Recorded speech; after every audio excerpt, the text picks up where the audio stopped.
Donald Trump is still flipping out over President Biden's State of the Union. Also, in advance of the hearing today before Judge Eileen Cannon, Donald Trump is also just admitting to committing crimes and saying that, yes, of course he stole all of the documents. He said, everybody saw me steal it. Of course I stole everything. First, let me show you this clip of Donald Trump saying that he thinks that President Biden was too jacked up during the State of the Union. Here, play this clip. Gets up and makes a speech the other day. He's screaming at everybody like a lunatic. And everybody said, oh, he made it. You know, he made it. He made it through, barely. He made it through the speech, and he was all jacked up. And you just wonder what's going on. This is a very dangerous time for our country. I mean, this guy's just the Pied Piper of whining, just going around. He's too jacked up. He was on drugs. He was on performance-enhancing drugs. By the way, Donald Trump is spending his day at Mar-a-Lago. This is so weird, it's all weird, having somebody sing to him while in between these interviews. And these are the lyrics of the song. His power over us grows stronger yet, and though Dems turn from you, they glance behind. The President of the United States is in their mind. A MAGA version of Phantom of the Opera performed at Mar-a-Lago earlier. Just watch this. Play this clip. And his power over us grows stronger yet, and though Dems turn from you, they glance behind. The President of the United States is in our mind.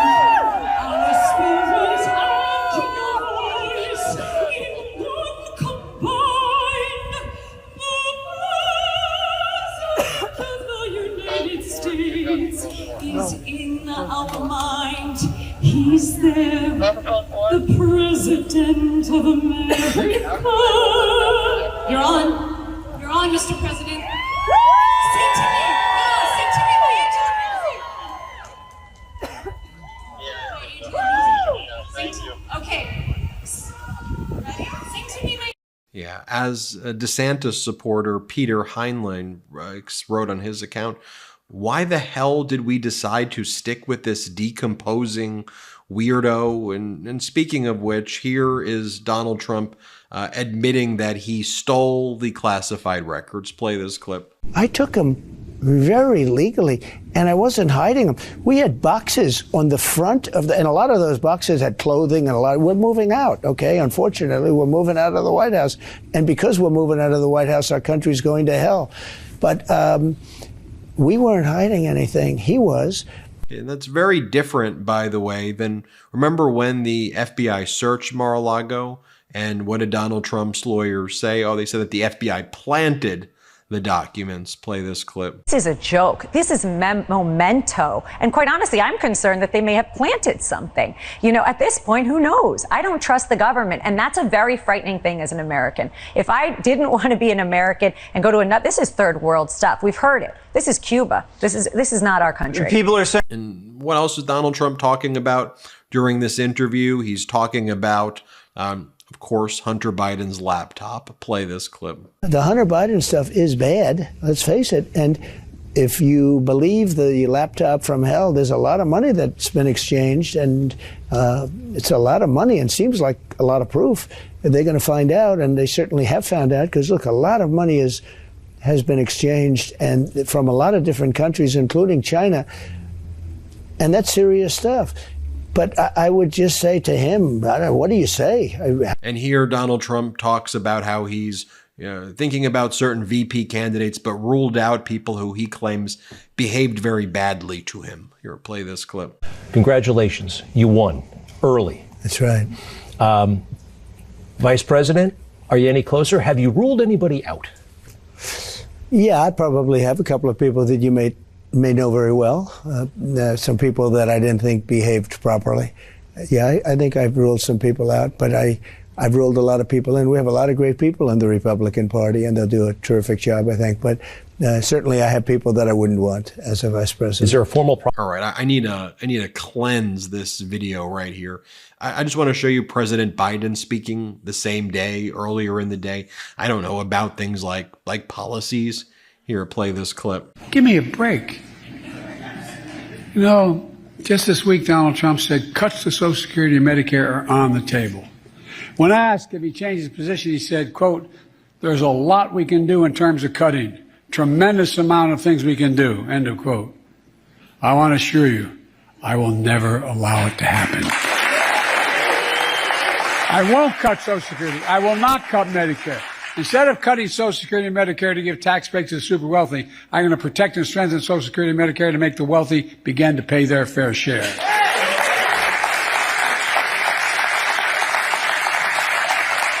Here's another clip of that same speech from President Biden. Here, let's play this clip. Folks, we're on our way to delivering clean water to every American.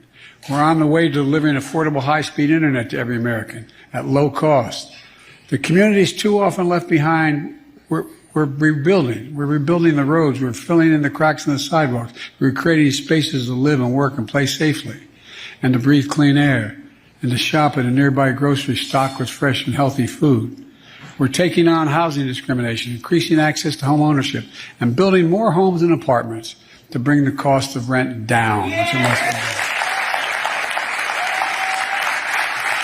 So take that, and then as part of this interview that Donald Trump gave, here he talks about how he's being treated very badly. Nobody's been treated like him in terms of badly, Donald Trump says. Here, play this clip. Are you ever lonely? So I was, over the years, I love history, I study history, and I was always told that Andrew Jackson, as a president, was treated the absolute worst. He was just really lambasted. And I heard Abraham Lincoln was second, but he was in a thing called the Civil War, so you can understand that. But Andrew Jackson was really, really treated badly. In fact, his wife died during the process. I mean, a lot of people say she died because of the way they were treated. I mean, she was heartbroken and broken in so many other ways. And I heard that for years. And I look now, even last night I was saying it, I said, I don't care, Andrew Jackson or anybody else, nobody has, when you think of the fake things, nobody's been treated like Trump in terms of badly. Russia, Russia, Russia, Ukraine, Ukraine, Ukraine, everything was a scam. And it literally starts the new one. As you win one, you start the other. Impeachment hoax number one, impeachment hoax number two, all hoaxes and scams. Here's what they're talking about at Fox, though, how about 5 or 6 out of 10 Nikki Haley voters say that they'll never support Donald Trump. Here, play this. I know that the media likes to, before playing, I know the media likes to pretend that, like, we don't have actual massive data sets now through the primaries where we've actually heard from voters and they want to focus on their own. We've spoken to 972 people on landlines, but we have actual data. And even this Fox host is acknowledging it. Here, play this clip. Nikki Haley won 2.9 million votes in the primaries so far. If those, and our Fox News voter analysis shows that somewhere between 5 and 10 and 6 and 10 of those Nikki Haley voters say they won't vote for Trump in November. If even a fraction of those voters deliver on that promise and stay home or vote third party or just split their votes or something, Trump loses. And by the way, here's a voter from Georgia who's talking about how he feels about President Biden. Let's play this clip. In 2024, the black vote is going to be pretty powerful to move the Biden over the edge again. Carl Booker is the owner of Off the Hook Barbershop in Atlanta. It's not one particular policy that the reason why I'm sticking with Biden. I just believe that he more care about people in general. And we shouldn't also forget that the RNC is now chaired by Lara Trump. And Lara's bragging about how she sent one email today. Did you know that? She sent an email. Whoa, Lara. Great work. You go, Lara. Here, play this clip. What is the plan to get more money into the coffers? Because at this point, we all know it's money wins elections. Yeah, well, look, I think the change in leadership at the RNC has really inspired a lot of people to give. This past weekend, we had our best fundraising weekend since 2020, Rob. That tells you all you need to know. People understand this is a must-win election, and I think they're very confident in the team we now have between myself as co-chair and Michael Whatley as chairman. And I can tell you, I have personally received over the past 36 hours phone calls from multiple people who want to donate max out money to the RNC credibility to the Trump effort because people understand what is at stake right now. So that money is going to start coming back in. People are going to hear directly from me. I personally wrote an email this morning to send out to people all across this country asking for donations. We do have to catch up. I believe we will, and I believe it's because people are now inspired and they know that this is a winning team, and that's what we have to do on November 5th. Folks, it is so important that right now we get into overdrive in this pro-democracy movement. And let's face it, we can't wait for anyone else to be the heroes. You're the hero that you've been waiting for. So just share the message, share these videos, let people know what's up, let people know what is going on right here so that they can see it with their own eyes. A lot of people haven't seen this stuff, and it is so important that we get this information before people. He's just admitting to stealing our classified documents, and he claims under the Presidential Records Act that our classified documents and nuclear records belong to him. Are you kidding me? Leave me a message. Tell me how you feel in the comments below. I'm feeling momentum, but let's spread this pro-democracy message together. Hit subscribe. We're on our way to 3 million subscribers thanks to your support. Have a good day. Hey Midas Mighty, love this report? Continue the conversation by following us on Instagram @MeidasTouch to keep up with the most important news of the day. What are you waiting for? Follow us now.